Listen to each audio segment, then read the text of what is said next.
We're snorting cap rates and shooting up cash flow here at Deal Junkies.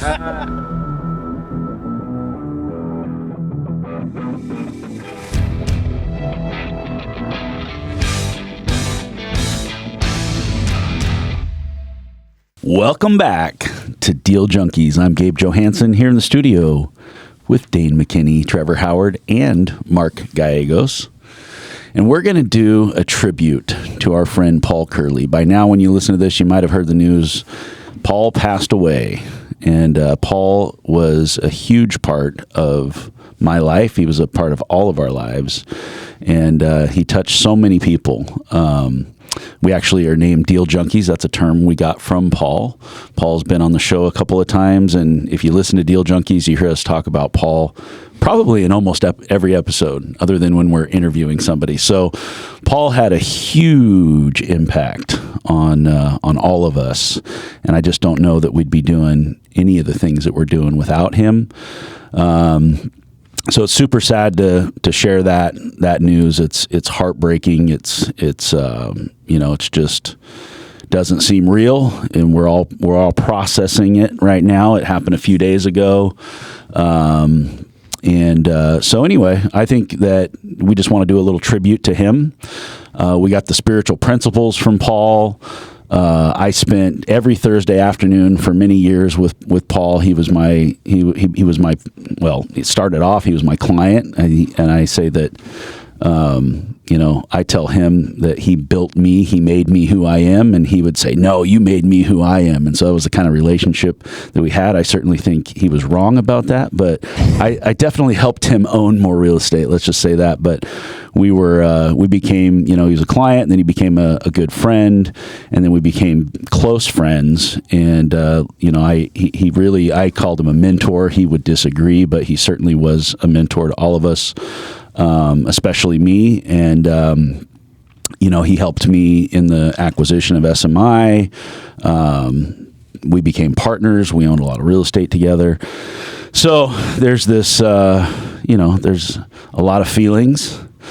It's good to have those feelings and have the grief. And it's weird. I was just listening we did our last episode right before he passed was our death episode. We were talking about, it's like, I don't know, it's like something maybe, you know what I'm saying? It's like, yeah, I forgot we did that. Yeah, it was, who knows? Like when you go back and think about things, and Paul and I talked a lot about what would happen if he were to die and what the plan was and all that. So Paul, I don't even know if he realized it, what a giant he was in our industry and just in life. Like he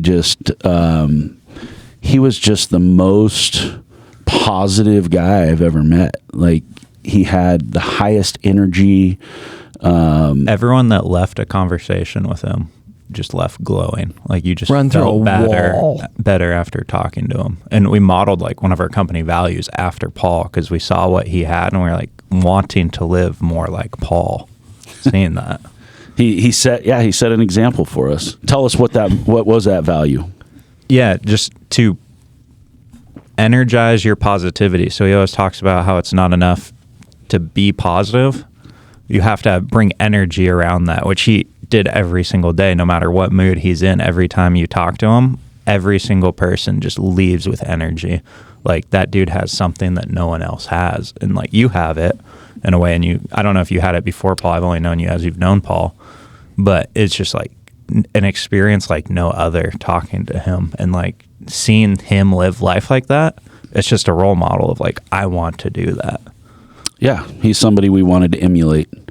And I told him, and I will say this, is, Paul had dreams of when he was gone that his legacy would continue. And the way he envisioned that, of course, was his companies continuing, his portfolio continuing.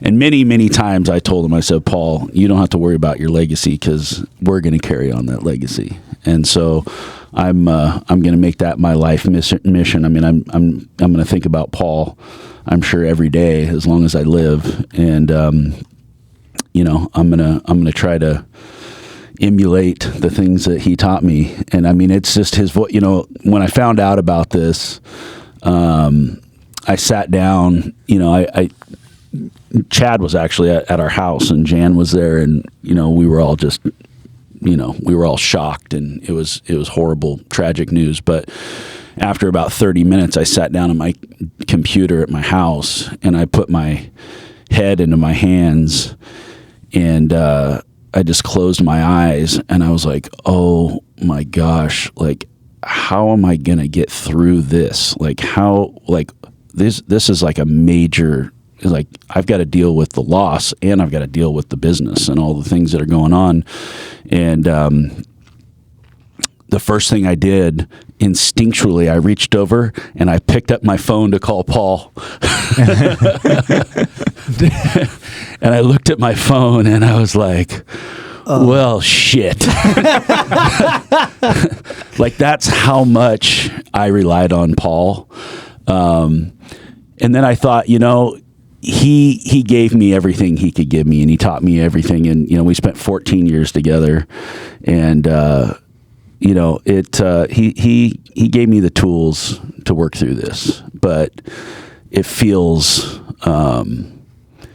it feels hard to not be able to pick up the phone and call him and say, how am I going to do this? Like, yeah. Because it was always like, what am I? It didn't matter if it was a business we had together or if it was something I was doing with you guys or SMI or anything. And when he had a problem, he called me, personal stuff, business stuff, whatever. And we just treated each other like, if it was his problem, it was my problem. And if it was my problem, it was his problem. And like, we just worked through things together so well. And he just always had, so many good ideas. And I felt like when I talked to him, it was going to be okay. We were going to figure this out. We were going to be able to get through it. I feel the same way. One of the first calls I made was to you guys after it happened. And I feel the same way with you guys. Like, you guys we come together, and I feel like I can do anything with you guys. I think it's just super important to have mentors, and it's important to have mentees. And Paul, even though he didn't use those words, like, I would say that he agreed. He talked about how magical our partnership was. And it certainly was that. Like, we had a lot of fun. And even on the last day I hung out with him, that last Thursday, we just talked about, hey, like, things are not always great, and he's going through some tough things, and I'm going through some tough things, but we're still in the game. We're still playing the game. When something bad happens, this is one of the biggest things, and I've said this before on this podcast, is in our business, there's always stuff that goes wrong. Like Dane right now, he's choking on his coffee. And Paul would always start cracking up laughing. Seen that. Like, I mean, just the worst possible news you can get. And he would just start laughing. He'd go, it's all part of the fun. It's all part of the fun. So over these last few years where it's been hard, it kind of had to happen in reverse, where things were going wrong for him. And I was telling him, you know what? It's all part of the fun.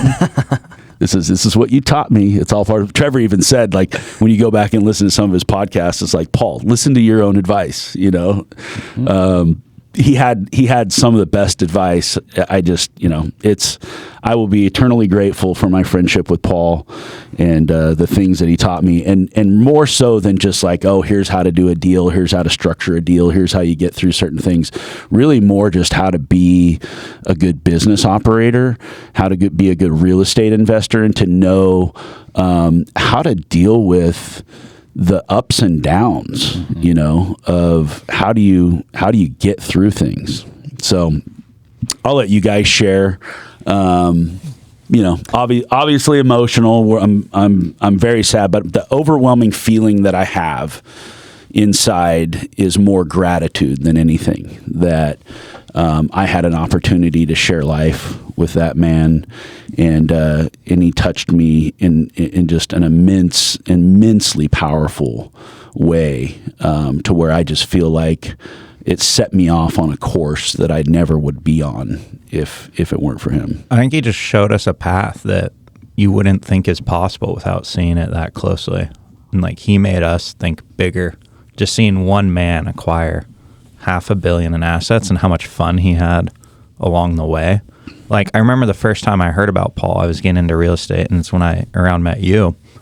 And my dad sent me an article because he knew I was reaching out to people. He's like, "Have you heard of this guy? He owns all these units in where?" I was like, "Oh, that's crazy."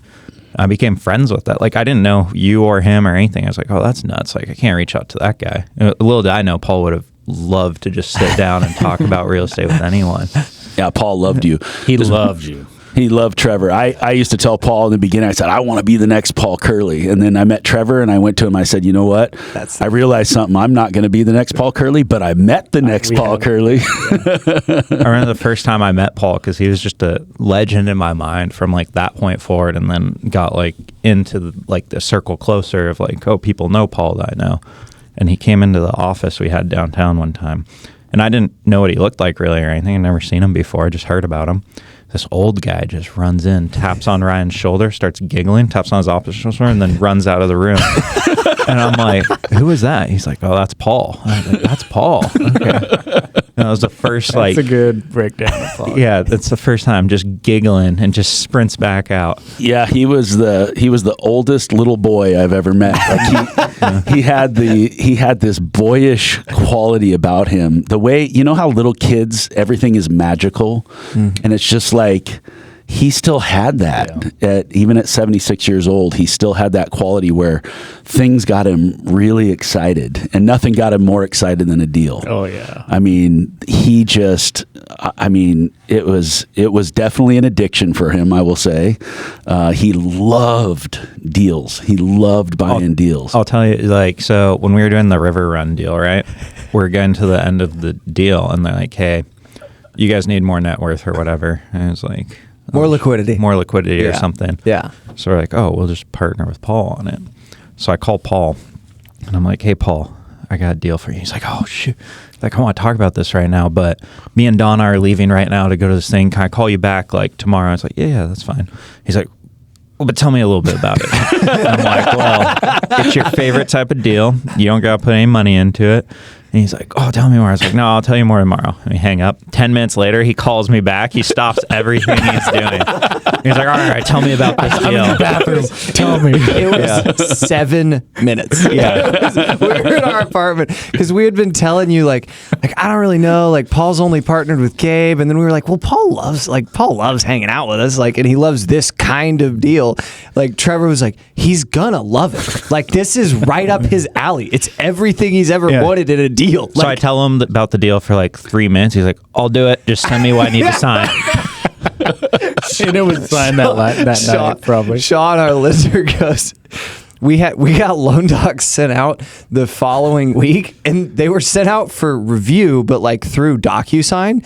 And so you guys all text me, and you're like, you know, hey, like who's review? Like, and so I was reviewing the loan docs, and I call like Sean, and I'm talking through them with Sean, and he goes, I sent him to Paul, and I think he signed them before I sent them. He was like, they might have been signed a minute later. Like it was 200 pages of loan docs. And I called Paul, and he was like, "Oh, I figured you guys were gonna look at it. I figured it was all good. You guys had it handled." Yeah, he trusted us.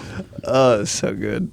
But that's how he signed every document. Man alive. If it came from us. Right? Yeah, I called him the Willy Wonka of real estate. And that was definitely not a diss. That was just, I think it's an accurate description of, just kind of he was a wacky guy. I mean, he was a very eccentric person. I told him this, I told him all the time, like, a lot of people think you're crazy, you're just, your attitude about things, the way you do deals, the way you structure deals, like a lot of people don't really understand it, but he was just so happy about it. Yeah. Like, he was an absolute genius. He had a brilliant mind. He worked 7 days a week for 4 or 5 decades. He sat down before there were ever Appfolios or Yardies or anything like that.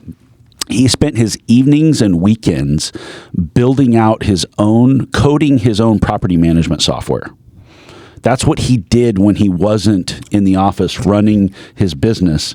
He was building his own property management software. Like this guy, to me, that's just, it's next level. It's like so Trevor. Love of the game. You're trying Trevor. You're trying to go out and buy real estate by day, and at night you're staying up all night on your computer coding software. What I mean, the fact that he was a real estate attorney and became a commercial broker, and he brokered like the biggest transaction in Oregon the first year he became a broker, and then he retired his license and said, "This is stupid. I don't want this anymore." He's like, "These licenses are liabilities. I don't like. Why would I want to work for somebody else?" Like he was mad that these people got to buy the deal and he didn't get to buy the deal. He had to broker it and take a $1 million fee or something, in the 90s or whenever that happened. I mean, it's just unbelievable. But Trevor does remind me a lot of he has a lot of Paul Kerley qualities, and hopefully all of us take some Paul Kerley qualities with us. Trevor made a friggin' $400,000 fee his first year brokering. He was like, "Yeah, I think I can just do this all the time." Kind of like drops his license right. I don't need this license. We should be buying deals. Yeah.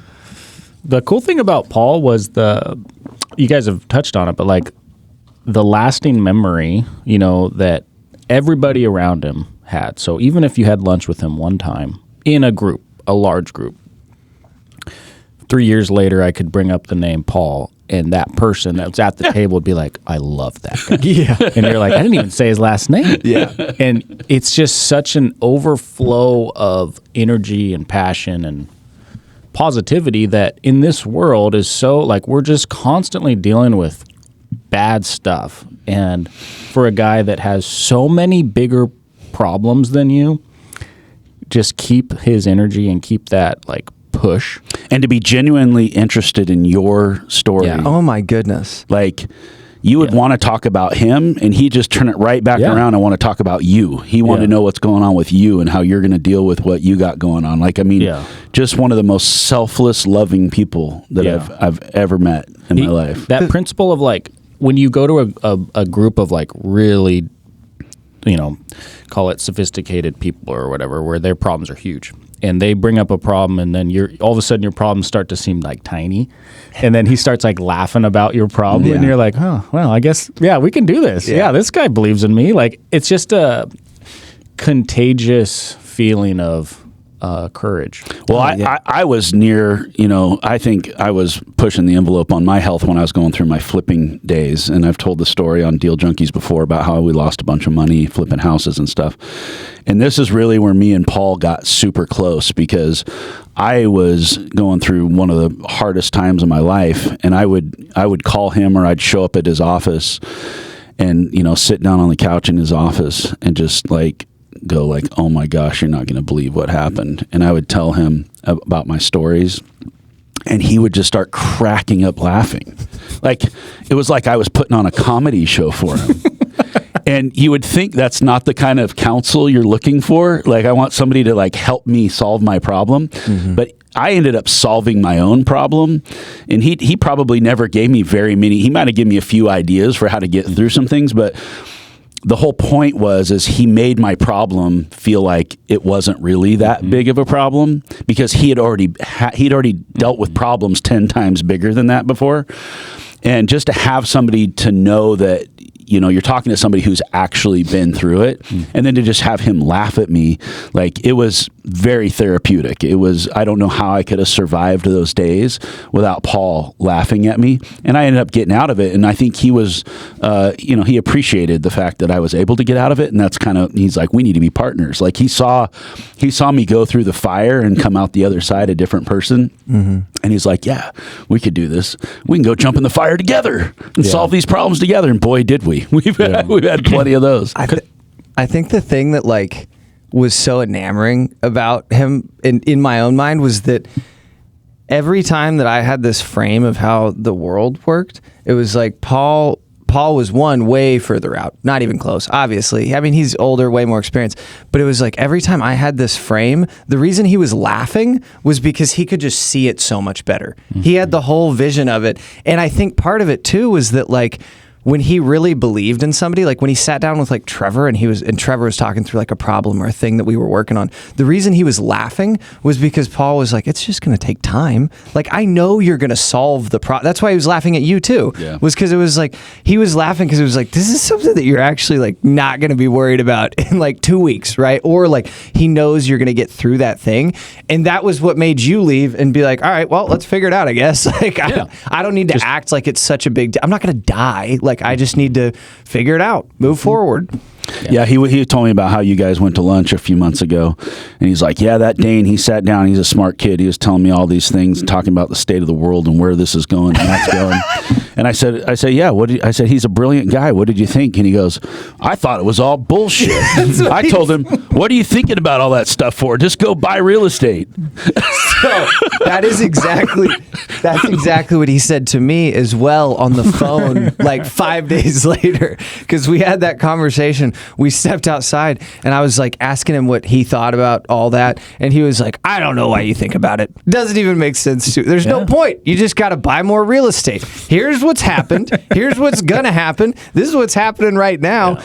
Don't even worry about it. We know what's going to happen in the end. Don't think about all that stuff. But then to that point, I called him like 5 days later. I was talking to him about a thing that was going on with my family that I thought he would have some insight on because he was from the Midwest and it's part of my family that's in the Midwest. And he had a ton of insight on it because he was in a very similar situation when he was younger, which is actually part of why he came to Oregon. But anyways, we talk about that whole situation for probably 30 minutes, and he's so fired up on it. He's got all the solutions for it. He's just, have your brother-in-law fly out here. He'll stay at my ranch. We can figure this. This is so easy. This is so easy. And I was like, oh, okay, awesome. And then at the end of it, he goes, and by the way, I didn't mean, the other day when we sat down at lunch, I didn't mean to make it seem like the stuff you're thinking about you shouldn't have ever thought about. I've thought about some of that stuff before. And when he was your age. And then he goes, I want you to look up, and I wrote it down.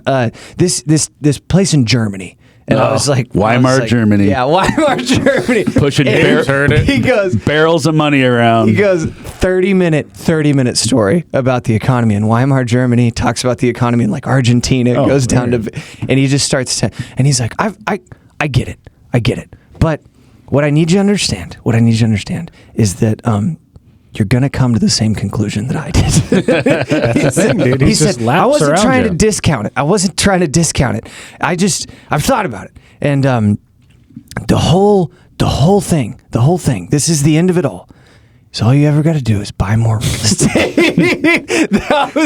He was like, and there's a lot of thoughts that can go into it, but that's the conclusion. Yeah. You just got to get your name on title. I was like, okay. And I'm driving to Portland, just like fired up. Like I need to make a cold call right now. Like I don't even do that, but he's confident. I need to call somebody who owns an apartment complex and try to negotiate a deal. Yeah.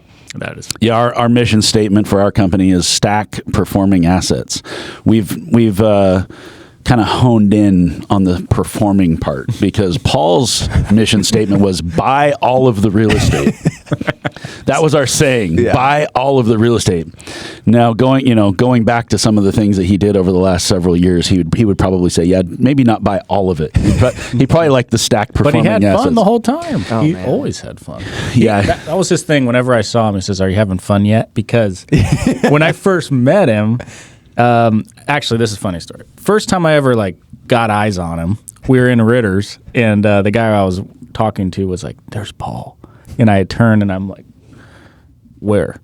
And he's like, "The yellow jacket, the Crocs," and I was like, "Oh yeah, okay, I'm tracking now," and just such a character through and through because you could see him just having such a good time, and you can't unsee him. Like he's just glowing, and.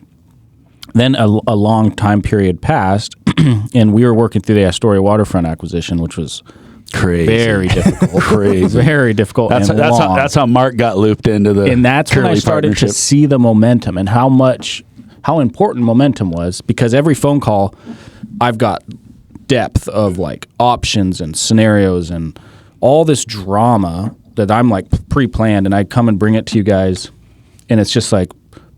we're through it to the next thing. And I'm like, oh, okay. And then we move to the next thing. And it's just like everything is just moving with momentum. And it just seemed like you could do anything after that. Like everything just seems small because the points Dane's talking about, like at the end of the day, he's just lived it, went through the drama. He just knows the next step before I even come to it. You know, before I even know what the problem is. So it was just so empowering. And so during that process, I remember it was very clear, like Paul doesn't do partners. Gabe is the only partner ever. And then we got to like participate in that deal, and it was very hard and it was very successful. And then the river run came around, and it was just like the momentum just kept building, and it was like inertia.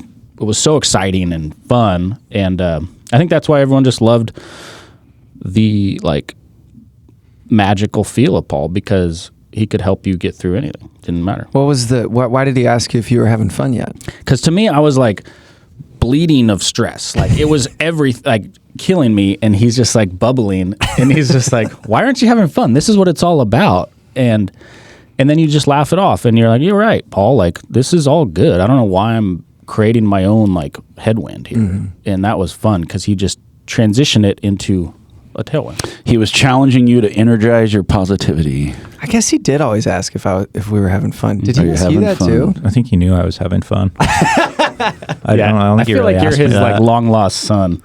You guys, you're Charlie. You're little Charlie with all your grandparents in the bed. You got invited to the chocolate factory, and you were Trevor got the golden ticket. Yeah, you guys are two peas in a pod. I mean, if you think about what Paul did, it's insane. Like as just one dude on their own until he met you, but he built a $500 million empire starting at the age of 40. Yeah, he was starting in his probably 30s, but he really got going in his 40s. Yeah, and you can look at like he shared his SREO. Like you can look at like he bought a house, then bought another house, then a duplex and a fourplex, and then so on and so forth. Then there's 100 unit on there, and then he bought like. And it's just crazy because it's time stamped in every year, and he rarely sold anything. So like you can see the whole story right there on paper of like how long it took and what he did to do that, what he bought him for, what he did with all of it. He would talk about how you just got to inch it along, and that if you just, for him, he just was a deal junkie every day of his life. And if you just do that every day, one day you look back and he just tell me, he's like, I don't know how I got all of this. Like, he's like, I just kept doing it over and over and over again and just made it through the tough times, and then had, made some money in the good times. And he's like, I don't know. One day you just turn around and you look and you go like, holy smokes, look at what I did, but it took a long time. I don't think people understand when you think about 40 years of doing that. And I mean, he was geeking out on it every day for 4 decades, and there's a lot of things that he could have done. He could have taken on partners. He could have traded up assets into other ones. Like he even talked about that later on in his life was, maybe I should have done some 1031s and rolled some smaller stuff into bigger stuff. But his whole thing was sell is a 4-letter word. Like you do not sell. His model was buy and hold forever. He was the best buyer I ever worked for. I would tell him, Paul, don't do this deal. I don't like this deal. He'd go, no, let's do the deal. I want to do the deal. I just want to do the deal. Then it comes to selling, and he'd take, the worst property he could find on his SREO and go like, okay, go sell this. It's my crown jewel. And, this one's, and then he'd pick some crazy price and he'd want a whole, he was the worst seller ever, but the best buyer. I mean, talk about, he was not balanced in any respect on that spectrum. It was, I want to buy it all, and I want to keep it for. I mean, he was a hoarder. He was a real estate hoarder. 100%. He had us list some stuff for him, and one of the things was a house that was not in a great part of Salem. It was in pretty good condition. He made sure to tell us all of the best qualities of that house, and then we went and walked it, and I was like, he did not lie about anything. But he did not disclose some of the things that are going on. He just pointed out the positives. He was like, "Oh," and I was like, "I want to buy the house." Yeah. But we got back to him and we give him like, "Hey, here's what," because we didn't really know like what his plan or why it was, whatever. And so we were like, "If you want to sell it in like 30 days, if you want to sell it in like 90 days, if you want to sell it in like 6 months, like here's your prices kind of thing. And I think he picked like $15K over the 6 month price. He was, but I need to sell it in 2 weeks. Yeah, it was like $15K over because the logical part of his brain knew that he needed to sell it, but the entire rest of his actual brain was like, I'm going to list it at a price where I never actually have to sell it. Absolutely not going to sell this. It wasn't even that he wanted more money. Yeah. It was that he didn't want to sell whatever won't he move this property. Part ways with the house. That's great. Well, you told the story the other day of like him driving with his team and like, Paul, did you know you own that house? And he's like, I do? I love it. That's a nice house. There's a bit of that. You kind of forget what you have. You have so many. I mean, yeah, you buy something 30 years ago. Yeah, that is interesting to say because there are people out there that have $500 million portfolios, but it might be 20 or 30 large properties, and his portfolio is like I think it's 300 plus buildings. Yeah, so there's still houses in there and all. I mean, just an array of different stuff that he just collected over the year. I mean, it is just gives us an example of what you can do if you just inch it along and you go along and you just grab more and more and more real estate as you go. No, I remember looking when we were listing that house too, because he was like, he like sent us everything that he had on it, and I was like, Paul, you bought this house in 1981? And he was like, sounds about right. Yeah, that could be it. I was like, you spent $14,000, and he goes, no. That's a good deal. I was like, was it then? And he goes, of course it was. They're all good deals. All of them. They're all great. All good deals. All his little children. Yeah. Do you think he wish he would have partnered more in the end? He did have other partners. Yeah. And most of his, all of his partnerships, I don't think really worked out. He ended up getting out of partnerships. And so he was really dead set on not having partners. And after, we had hung together for a number of years.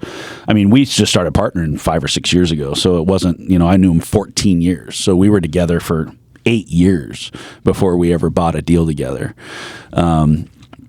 And part of that was just he's running his own management thing, and he has his own set of books, and the way he does everything, he had just gotten in trouble before with partners. And so for him, it was just easier to do it alone. But once we got going and he saw the momentum and he saw what we could do, how much more we could do together, I think that he wished he probably had good partnerships. Found similar. He had better. I think he would have wanted to be a partner more, but I just think that for him, he just got, it just didn't work out. He loved what we were doing because he got so much energy from it. Yeah, he had a lot of fun the last 5 or 6, even though the last few years have been really hard. He had a lot of fun with all of us. And I think just through me and the extension of, I was telling him like, you're giving me all of this wisdom. And the difference is Paul was kind of a lone wolf, and if somebody would reach out to him, he would go have coffee or go have lunch or whatever. But he kind of just hit out and did his thing. And once I clinged on to him, I was taking the wisdom he was giving me and I was passing it on to everybody that I met. And then eventually, I collect you guys and we go do what we're going to do. But, as an extension, he started touching all of these lives through all of his experience, and he started to see how that was coming back. And I think that it was really special for him to see how what he was putting out in the world was, manifesting into something that he had never really dreamed might happen. He just kind of thought he was going to build. What he did, he called his own little thing. He considered it little. He didn't consider himself to be a giant. He would, we would joke around and he would say, well, yeah, because we're hot shots. It's like, there was still like, to him, even at 76, he had not made it. He had not arrived. He was never, in his own mind, he was not a legend. He was not, the way we look at him, he did not look at himself. And so to be able to see that some of that was trickling out into the world and turning into something pretty amazing, I think was very exciting for him. So I'm glad he got to join us for, at least for the beginning of our journey. Isn't that kind of what it takes to be a legend, though? In my mind, to not be a legend in your own mind. Goodness, yeah. Like I think of all the coolest people that I know, and it's like they don't think they're that cool. Like, but in my mind, it's like, oh my goodness, you don't even know how everybody else sees you. Like, you don't, for whatever reason. And I don't think he was like low confidence. It was like everything I know about him made him seem extremely confident. But it was like, he was just him. Like, that was just that was his thing. It's the thing he enjoyed doing. Like, he was never bigger than us. Like, that was the craziest part, to your point about when you like read about him in a newspaper, your dad showed him, and you were like, I can't meet that guy. And then the first time, I mean, I had met him like in passing a couple times, but then the first time we went to lunch together, I left and I was like, how did we just talk about me for 45 minutes? Like, how did we talked about Trevor for 45 and then we talked about me for 45 minutes? And like, and I was asking Paul questions, and somehow I ended up being the one answering all of the questions. Every time you'd ask him a question, he'd be like, that's a good question. What do you think? It's like, well, I mean, actually, I have thought about it a little bit. Now that you bring that up. I mean, he was just a cool dude. Like, even when we went to Seaside, I saw Paul get ready for bed and get into his whitey tighties, and I introduced Paul to Call of Duty. I brought my Xbox. He's like, "What is this?" I was like, "You want to play Call of Duty with me, Paul?" That looks very realistic. I can see why you're hooked on this. Yeah, he is a character. That's Dude, everything he did was just high energy all of the time. Like, he came in and woke me up in the morning, like, to leave. Sleeping there with my face mask in. It's time to do some yoga. Yeah. Or what did he do? What was the thing? He was really into Qigong meditation. He'd get up in the morning and do his meditation. Is that like karate kind of thing? It's I don't know exactly. I stayed with him in Astoria one time. Crazy story. And we rented a hotel, and he's like, "Yeah, let's just get the same room. We'll get one with two beds and everything." And we got up the next morning, and we're getting ready, and he's like, "All right, we got to do Qigong." And so he turned the iPad on, and like I'm standing in there, and it's this little Chinese guy, and he's got you like rubbing your chest, like your sternum, like rub a circle. And I'm like doing this for like 10 minutes or whatever until it hurt. And I was like, what is happening to me right now? Paul's like, how do you feel right now? And I'm like, this is kind of weird, And then I go, okay, I'm going to take a shower, and I'm getting ready. And I go in, I go, did you take a shower yet? We got to go. And he's like, nope, I went in the bathroom and all they had was a bathtub. And I said, Paul, I just got out of the shower. It's not a bathtub. He's like, oh, I'm good. Let's just go. I got my stuff. Let's just get out of here. I'm like, okay, let's go. I took a washcloth bath. I'm good. I'm good to go. I mean, the dude was, I don't know how you couldn't love the guy. He was a special guy. And just such the funniest stories I'll take with me the rest of my life. That's for sure. My favorite Paul story is still him walking out of the building in the Seaside. That was or the story throwing up. Yeah, the Astoria building and throwing up. So legendary. I love that so much. To Mark's point, I think he moved his empire forward with his heart, not with his head. And there was some instinct that he had that we all had to. It was like he was the seer, he was the prophet, And it's like we're going to a deal, and if he's all excited, it's like, okay, this is a deal we're going to do. And we'd walk. Eventually, I was just like, I don't even know. I'm just going to trust Paul's instinct. And we were looking at some crazy building up in Astoria, and we're walking through the thing, and we're asking all the questions and everything. And we get to a back door, and he busts through the back door and just throws up all over the sidewalk. And I'm like, Paul, what is wrong? Are you okay, dude? And I'm like patting his back, and I'm like, you need something? Here's some water. Like, can I get you something? And then he looks up at me and he goes, can we just duck this deal? And I was like, sure, Paul. Is there a reason why? He goes, I don't know what it is, but I just have a bad feeling about this one. And then he throws up again. I was like, holy! He did that twice. Two different deals we looked at. People say that about you, that you've got the best instincts about deals, and it's like he's rubbing off on you. Like it's that. Maybe feel. I hope he's rubbing off on me. I haven't thrown up yet by walking through a deal. I definitely sometimes walk in and get a little stressed out, and I'm like, I don't know about this one, but I hope so. I hope we can develop the kind of instinct that Paul had. Yeah. The Willy Wonka I love that. There's no better description. Yeah. There's not. It's In the best way. In the best way. yeah. Yeah. Well, that was like my favorite movie growing up because I was a candy addict. I never watched it. Really? Yeah. Whoa. I had a weird childhood. So maybe describe his office and like his trinkets and the stones and like how Dude, he loved his elk. interesting His elk like was his sick. passions were. So his office was right on the river, and he loved nature. He loved water. He always wanted to be next to the water. And he had a nest of eagles. There were eagles that are out on the island on the Willamette River. And so his whole office was just wall to wall art of mostly eagles and nature. And he loved the ballet. He loved opera. He loved sculptures and paintings, and he was just really into that, and he was mesmerized by artists.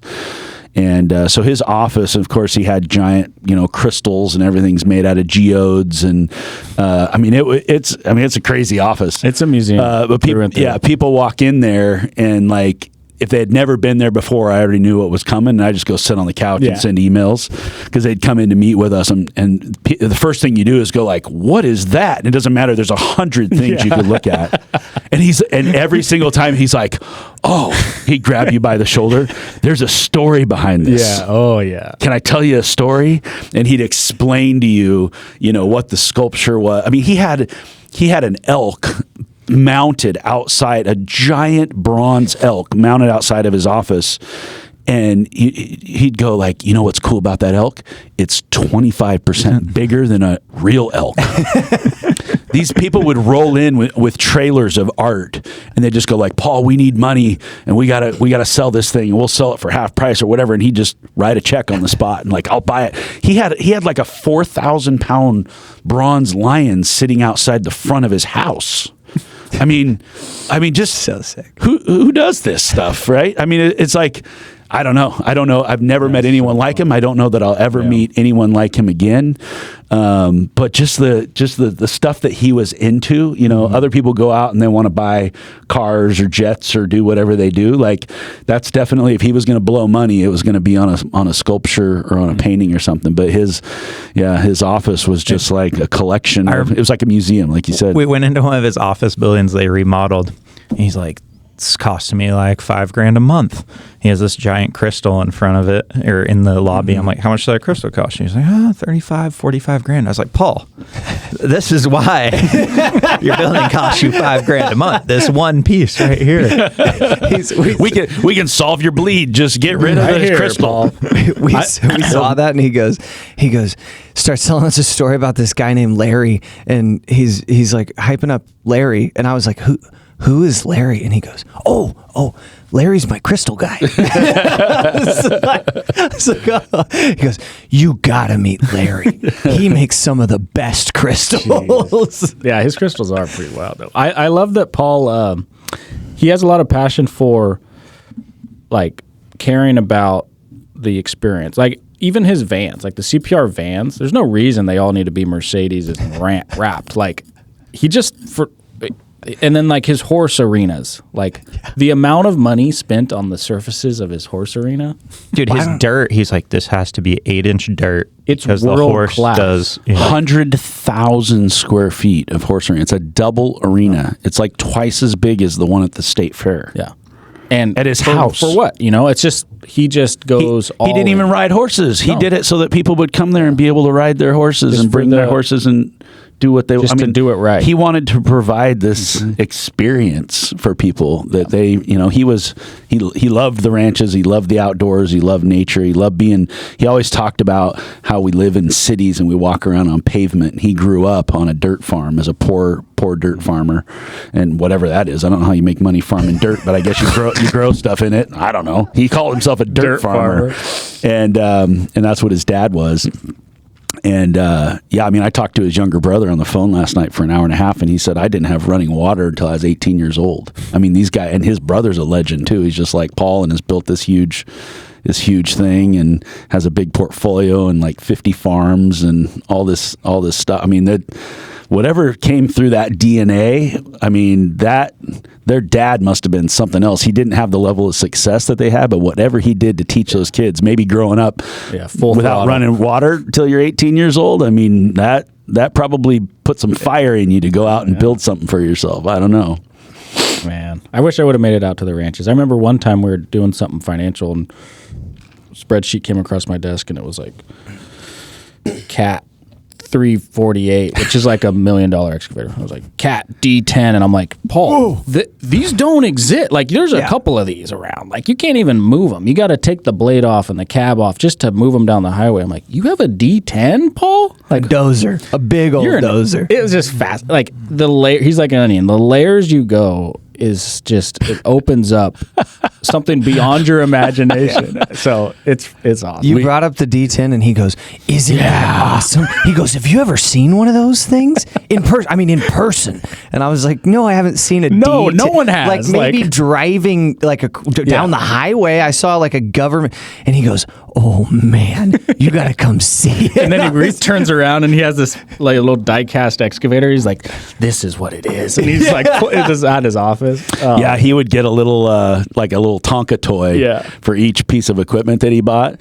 And I remember seeing he had a rock crusher, like the thing to haul away the rock because they were breaking up rock at his ranches so they could grow more hay or something. And I picked the thing up and I'm like, what in the heck is this? He goes, that's a rock crusher. Like you haul away rock with that thing. And he goes, you won't believe it. When you go stand up next to that thing, you can reach your arm as high as you can, and you can't grab the top of the tires on that thing. It's so big. And I was like, Paul, please tell me you don't own one of these. And he goes, no, I don't. I own two. Yeah, man, what a legend. Oh, Paul, we're going to miss you. We love you. Man, he had an impact, such an impact, and we're going to carry the legacy. Yeah, so that's for sure. Anything else you guys want to say before we wrap it up? Sad news, but we are blessed to have had Paul in our life, and we're gonna take all the lessons he taught us, and we're gonna carry on his legacy. So. Yeah. All right, Deal Junkies. Hey, sorry for a sad episode, but we hope you enjoyed it, and we hope that you go back and listen to the Paul Kerley episodes, and we hope that Paul touched your life the way that he touched ours. And please share us with someone, and we'll see you next time.